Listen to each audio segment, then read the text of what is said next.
2 years since the Taliban surged to power in Afghanistan on the heels of our chaotic withdrawal, claiming city after city at lightning speed and scattering thousands underground and abroad. Our Afghan comrades, trusted translators, chased out of their homeland, fearing reprisal. But while the Taliban takeover that threw their lives into jeopardy was sudden, a slow, uncertain limbo has gripped the lives of thousands of Afghans since then. I was like translator, interpreter with the British Army in Afghanistan in PHQ, police headquarters. 3.5 years I have worked with them.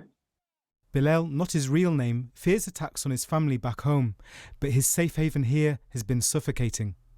Very difficult for me. It's 2 years for 2 years we are living in hotels, and the children, they can't go outside. Just only prison for them in the room. But this month, all of this was supposed to change. This government remains committed to ending access to costly hotels at the end of the notice period that we have issued to Afghan individuals and families. For some, this will be at the end of this month. Everyone will be expected to have left bridging accommodation by the time their notice period expires. The Minister for Veterans, Johnny Mercer, set today as a deadline for all Afghans to be moved out of so-called bridging hotels and into permanent homes. But what was supposed to bring regimented order has only brought more chaos, forcing hundreds of Afghans into making homeless applications. That's why we did that, because that everyone told us that all the hotels will be finished. So then where would we like to go? Because of that, we signed and we did the homelessness assessment. How did it feel when you received the notice, or that you heard you had to leave? It is too hard for us. But the people say that you don't have a house or blah blah blah, something like that, because we don't know these things here. Johnny Mercer said there is no reason why anyone should be left homeless.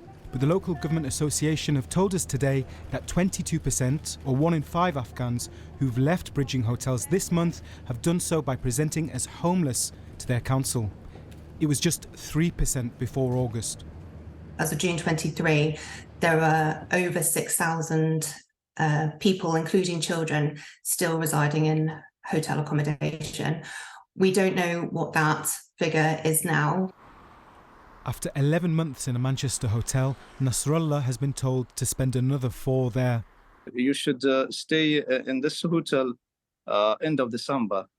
We are staying in a one room with my 4 children. And I request many times with the Home Office, give me another room. They're not tell me about, so when we are moving to the house, and it's not confirmed. Not evicted, but the family's hotel food has ceased. After the 17th of August, everything is closed, like a food, no food, and not breakfast. They're not giving the breakfast and dinner and lunch. I find many houses in Bolton, in Manchester City, but the landlord not accept us. Now asked to also search for housing themselves, many Afghans have found the British rental market unwelcoming. Many do not have a guarantor.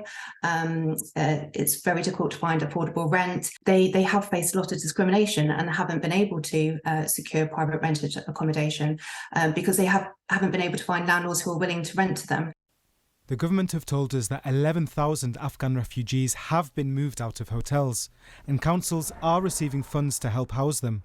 But for the estimated 6,000 remaining in temporary accommodation, the government's deadline today has brought confusion and distress to a life still suspended in limbo.